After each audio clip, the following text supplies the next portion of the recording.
Assalamualaikum warahmatullahi wabarakatuh. Halo teman-teman. Pada video kali ini saya akan menjelaskan tentang bagaimana cara mengoperasikan software SSCNC, yakni untuk memenuhi UTS dari mata kuliah CNC 1. Sebelumnya saya akan menjelaskan sedikit apa itu SSCNC. SSCNC ini adalah software yang mensimulasikan bagaimana cara menggunakan mesin CNC secara simulasi, baik itu CNC milling ataupun CNC turning. Pada pandemi saat ini, software ini sangat dibutuhkan oleh para mahasiswa itu sebagai media belajar di rumah agar kita mengerti bagaimana cara mengoperasikan mesin CNC, baik itu CNC milling ataupun CNC turning. Dengan menggunakan SSCNC ini, kita bisa langsung mensimulasikan bagaimana cara kita menggunakan CNC yang sebenarnya atau mesin CNC secara langsung. Bahkan di dalam CNC ini sendiri, kita bisa memilih berbagai macam model mesin CNC yang akan kita pelajari, baik itu CNC turning ataupun CNC milling. Di saat ini kita tidak tahu kapan kita bisa belajar secara tatap muka dan kita mencoba menggunakan mesin CNC secara langsung. Jadi ada baiknya kita mencoba menggunakan software SSCNC ini untuk kita belajar dan memahami bagaimana cara menggunakannya. Baik, ini contohnya seperti ini dari SSCNC softwarenya, yakni bagaimana cara kita mensimulasikan pengerjaan suatu project atau suatu barang dengan menggunakan simulasi atau simulator dari software SSCNC. Selanjutnya, untuk cara pengoperasian software SSCNC ini akan dijelaskan lebih rinci oleh rekan saya, yakni Abdullah Adim, dan saya sendiri Muhammad Rizky Alfarizi. Ya, Assalamualaikum warahmatullahi wabarakatuh. Terima kasih kepada saudara Rizky yang mana telah menjelaskan definisi SSCNC. Dan untuk selanjutnya, untuk cara pengoperasian mesin, izinkan saya untuk menjelaskannya. Baik, di sini kita akan menggunakan CNC milling itu dengan monitor Fanuc OI kode OIM, yang mana M ini maksudnya itu milling CNC. Kalau T itu dia turning atau turning CNC. Di sini kita bisa lihat monitor. Ini monitor yang mana untuk menggambarkan status di mesin. Ini ada keyboard atau huruf-hurufnya. Dan di sini ada help button atau di sini main buttonnya. Ini berfungsi kepada CNC sendiri. Sebelum saya menunjukkan berbagai macam fungsinya, saya akan memberitahukan di sini ada emergency button, sering ada kuncinya. Kita harus menghidupkannya terlebih dahulu. Dengan masukkan kuncinya, kita hidupkan, kita lepas tombol emergency buttonnya. Di sini saya akan menjelaskan ini adalah tombol untuk memori, yang mana ini fungsinya kalau misalnya kita ingin menjalankan sebuah program, kita bisa memasukkan programnya ke dalam monitor ini.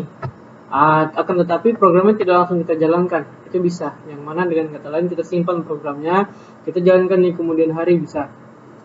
Ini adalah edit. Edit ini berfungsi untuk mengedit program yang sudah kita masukkan. Misalnya nih kita sedang buat program yang mana itu perlu diimprove. Misalnya pocketnya terlalu kekecilan, kita bisa improve, kita besarkan agar produknya bisa masuk. Misalnya seperti kita membuat molding tuh, cetakan molding, itu sangat berfungsi. Di sini ada MDI, di sini ada RMT, dan di sini ada ref. Ref ini biasanya berfungsi itu nanti di saat kita ingin membalikkan sumbu X, Y, dan Z itu zero return atau zero position atau home. Oke, di sini saya akan menunjukkan cara membalikannya. Oke, di sini kita pilih dulu tombol ref, Kita pilih semuanya, semu X. Dia akan balik, mentok. Mentok bukan berarti nabrak. Itu mentok itu dia kembali ke home position atau zero returnnya. Di sini Y. Dan ini semu Z. Oke. Di sini adalah tombol untuk menunjukkan coolant, menghidup dan menggunakan coolant. Kita bisa lihat sini coolant-nya hidup. Ini tool. Kita pilih dulu. Kita pilih jog karena ini bisa digunakan kalau misalnya status ini itu tidak home. Jog kita pilih. Dia berubah. Yang berubah ini tool position. Ini berubah. Oke, dia berubah. Oke, dia berubah. Nah, di sini ini tombol menunjukkan ini rapid move. Rapid move itu pergerakan meja. Di sini adalah spindle speed. Spindle speed itu mengaruhnya ke sini, ke spindle, ke putaran end mill. Itu dia akan mengeluarkan berapa persen? Ada 50%, 100%, hingga 120%. Ini adalah tombol untuk circle start untuk memulai sebuah program dan menyalakan mesin. Di sini adalah tombol untuk berhentinya. Di sini adalah tombol untuk memutarkan spindle. Di sini adalah simbol untuk perputaran spindle CW atau searah jarum jam. Di sini adalah CCW. Baik, saya akan menunjukkan bagaimana cara menyeting zero-nya, cara menyeting sebuah zero. Sebelum itu saya akan menunjukkan. Di sini adalah benda kerja yang akan saya proses. Saya akan melakukan sebuah proses face mill atau pemakanan sisi atas. Face feature aja. Akan tetapi kita bisa melihat di sini adalah benda kerja yang akan saya gunakan atau akan saya kerjakan. Akan tetapi isinya ragum. Nah, kita tidak bisa mengerjakan jika bagian permukaan benda ini sejajar dengan ragum atau di bawahnya. Kita harus membuatnya lebih tinggi dari ragum. Caranya gampang. Kita pakai tekan ini workpiece setup. Kita pilih workpiece clamp. Di sini kita bisa melihat. Di sini ini adalah benda yang akan kita kerjakan. Ini adalah jarak. Jarak itu jarak bagian atas dengan bagian atas ragum dengan bagian atas benda. Di sini bagiannya di bawah. Kita tidak bisa mengerjakan. Kita tidak bisa kerjakan. Posisinya harus lebih tinggi. Bagaimana caranya? Kita pilih dulu ini. Sebelumnya ini banyak berbagai macam clamp. Ini ada seperti ini. Clamp ini biasanya kalau misalnya kita ingin membuat sebut saja palet atau benda project tipis, dia besar, lebar, tidak mau diragum. Ini ada edge clamp. Ini kita butuh dudukan. Akan tapi saya akan menggunakan vice atau dalam bahasa Indonesia itu ragum. Kita posisikan benda ini lebih tinggi daripada ragumnya. Ya, seperti ini. Ini sudah cukup. Ini maksudnya 10 ini tinggi dari sisi permukaan atas ragum dengan permukaan atas benda. Oke, kita bisa melihat di sini ragumnya sudah berada di atasnya. Setelah itu, saya ingin benda ini yang akan saya kerjakan mempunyai ukuran panjang 50, lebar 50, dan tebal 30. Bagaimana cara masukkan ukuran benda ini atau menyeting ukuran bendanya? Itu balik lagi kita ke workpiece setup. Kita pilih stock size NWCS. Seperti yang saya bilang, saya akan mengerjakan benda yang berukuran panjang 50, lebar 50, dan tebal 30. Tebal 30 itu tebal jadinya ya. Kita akan mengatur sini lebar 50. Di sini panjang 50. Di sini ini lebar yang jadi itu 30. Akan tapi saya akan menggunakan lebar tebal 32. Yang mana 2 milinya itu yang akan saya makan atau yang akan saya papas. Akan saya proses hingga menjadi 30. Ini adalah material mentahan. Dengan kata lain ini adalah material mentahan. Kita bisa melihat di sini sudah berubah. Oke. Kita akan merubah cara pandangan itu seperti ini. Di view, lihat front view. Kalau misalnya kurang pas, Anda bisa mengatur sendiri.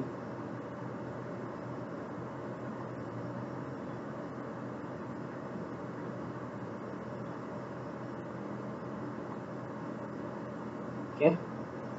Saya akan menyeting Z point, titik nol pada benda kerja. Itu seperti apa caranya? Ini adalah cara yang lumayan cepat yang saya ketahui. Yang pertama, kita harus meletakkan sebuah tool dulu. Tidak bisa nih. Ini sekarang kondisi di Arbor itu tidak ada tool yang menempel atau yang tool terpasang. Kita harus masang tool terlebih dahulu. Bagaimana sih cara memanggil sebuah tool untuk berada di sini. Itu caranya, kita tekan machine operation, kita pilih tool management. Nah, di sini ini ada nomor 1, 2, 3, 4, 5 sampai 12. Yang mana ini maksudnya ini adalah tool yang telah tersedia di mesin CNC ini sendiri. Berbagai macam, ada yang end mill flat, ada drill atau montabor, ada boring untuk membuat sebuah lubang yang sangat besar yang tidak bisa dibuat dengan bor. Ini ada face mill, ini ada reamer, ini ada ball ini lebih ke ball nose end mill. Di sini ada shoulders, di sini ada face mill, di sini ada center drill untuk awalan untuk pengeboran. Di sini ada drilling atau montabor, dan di sini ada flat end mill. Terserah untuk mengatur titik nol pada benda kerja, Anda bisa menggunakan berbagai macam end mill yang Anda inginkan. Kalau saya ingin menggunakan end mill flat diameter 12 dengan panjang 120. Caranya untuk masukkan di sini itu kita pilih dulu end mill, kita tekan add into magazine. Magazine yang mana sih? Magazine yang ini nih. Yang lingkar ini ada nomor 7, 8, 9, 10, 11. Ini maksud nomor, itu adalah nomor yang tertera di sini. Itu magazinnya ya. Saya pilih Inmo 1. Saya tekan add into magazine. Di tool station berapa? Saya ngikut seperti ini. Sebenarnya kalau nggak ngikut pun tidak ada masalah. Saya pilih tool station 1. Oke, saya montor. Nah, dia dipanggil. Oh, tidak ada ya. Oh, berarti salah.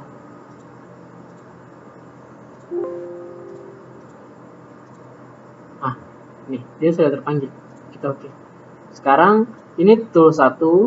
Baik, ini tool 1 yang mana tool 1 itu yang ini. Ini end mill ya. Oke.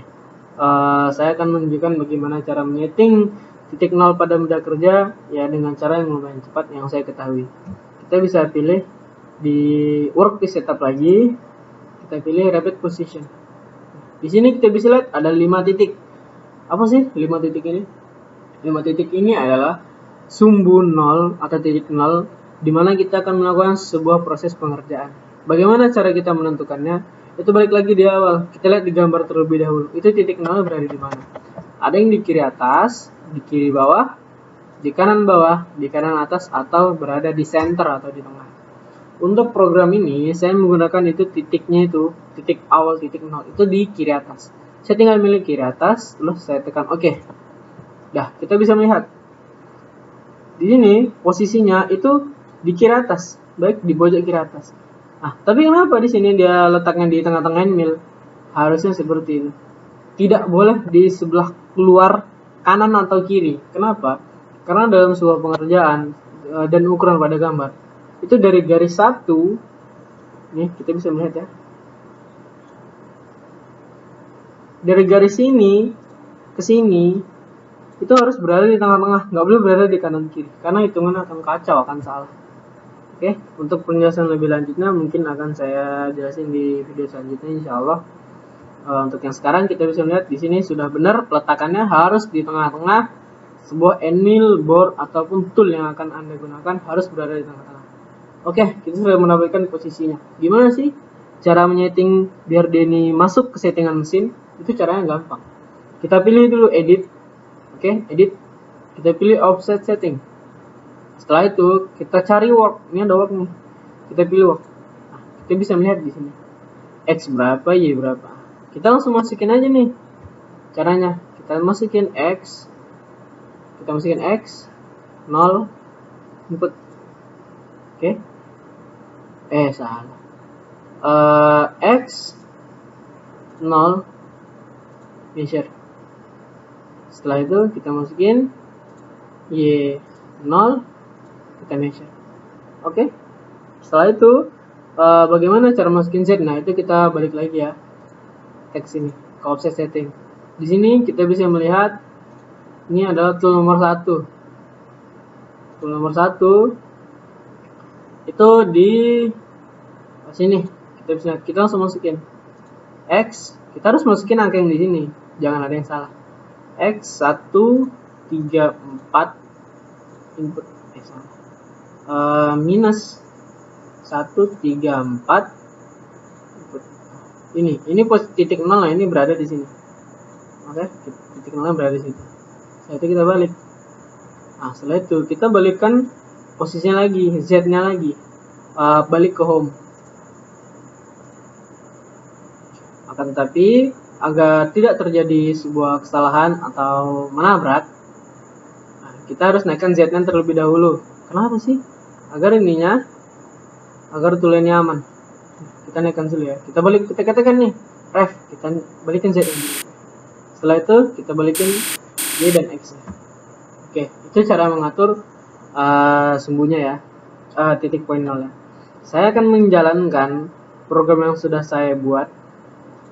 Itu program FaceMill ini.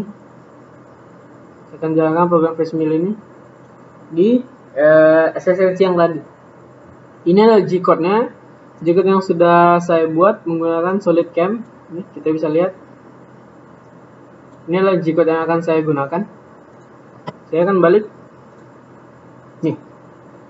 Bagaimana cara masukkan kodenya? Cara masukkan kodenya gampang. Tekan dulu ini di file open. Salah. Kita pilih dulu ini ya. Kita pilih edit. Edit ini untuk masukkan programnya. Kita pilih edit. Kita pilih file open. Sebelumnya kita harus memastikan bahwa programnya kosong.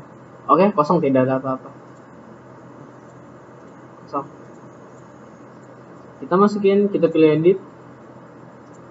Kita pilih di mana ada program yang Anda letak. Saya letakkan di desktop.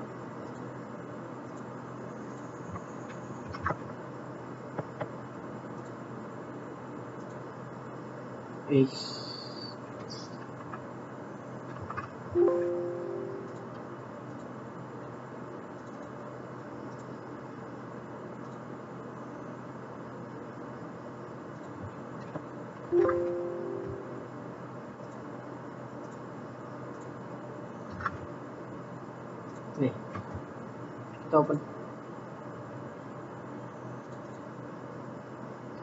Tidak ada ya.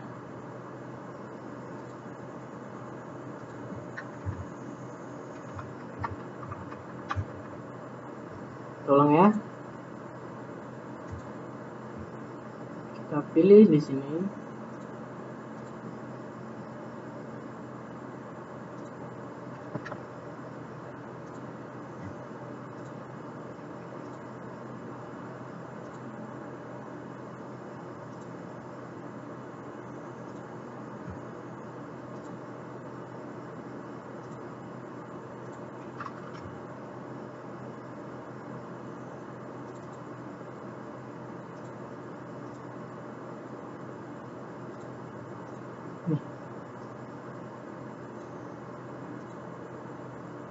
Ya, oke, kita bisa melihat di sini ada programnya.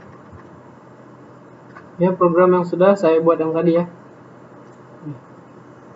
Di sini ada keterangan FaceMill. Ini akan kita gunakan. Kita lihat di sini spesifikasinya sih seperti apa sih. Kita lihat di sini.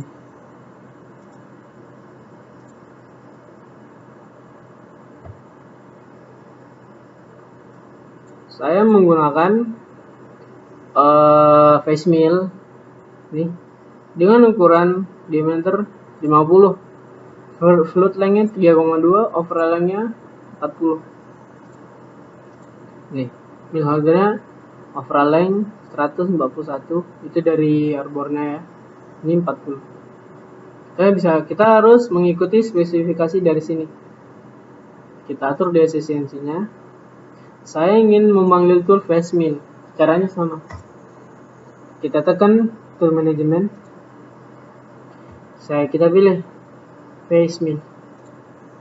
Kita lihat di sini ada nomor 9. Kita nanti milih di tool nomor berapa.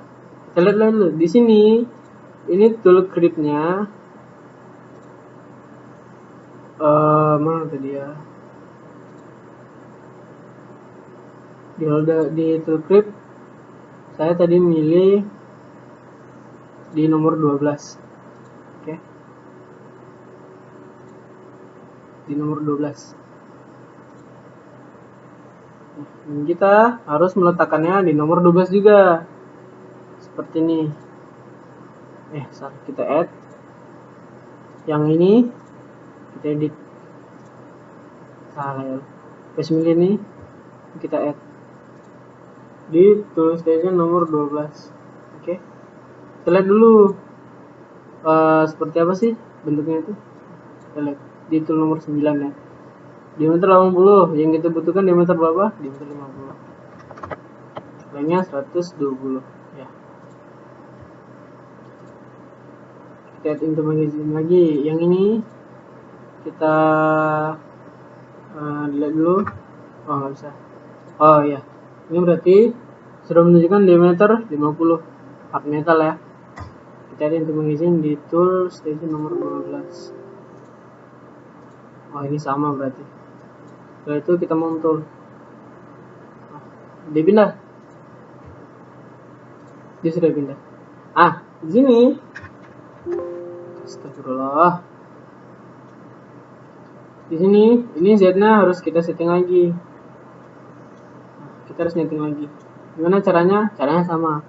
Kita tekan ini, kita tekan repeat position. Kita pilih yang ini. Tinggal kita atur kembali Z-nya seperti apa.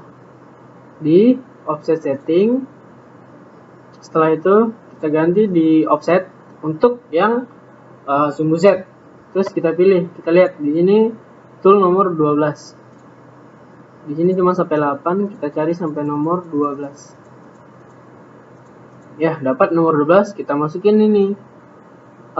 Minus 134.0. Minus 134. Kalau misalnya Anda tulis 0, itu dia yang kebaca. Dia kebaca. Oke. Setelah itu kita balikin seperti di awal. Tekan ref, balikin dulu Z-nya agar aman. Dan kita balikin suhu X dan Y. Baik. Di sini kita bisa melihat ini adalah garis bantu, garis proses. Di sini kita bisa melihat, oh begini prosesnya, begini cara makanannya. Oke, langsung saja kita jalankan programnya. Kita harus pastikan semuanya sudah di home, lampu hidup. Oke, lampu hidup. Kita tekan memori untuk di jalan. Setelah itu kita mulai.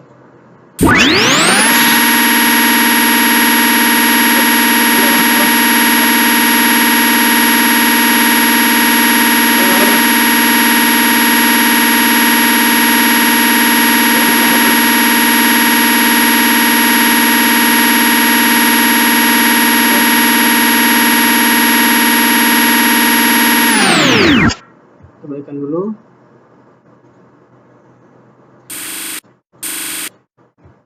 Ini ada yang salah.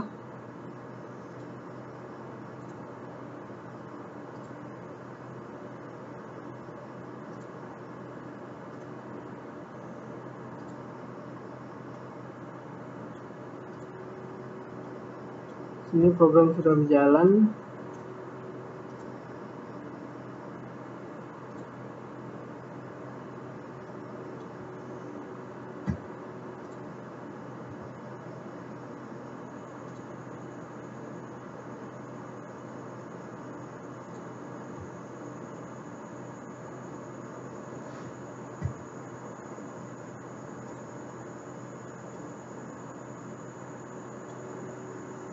Kita coba sekali lagi. Semua sudah di home.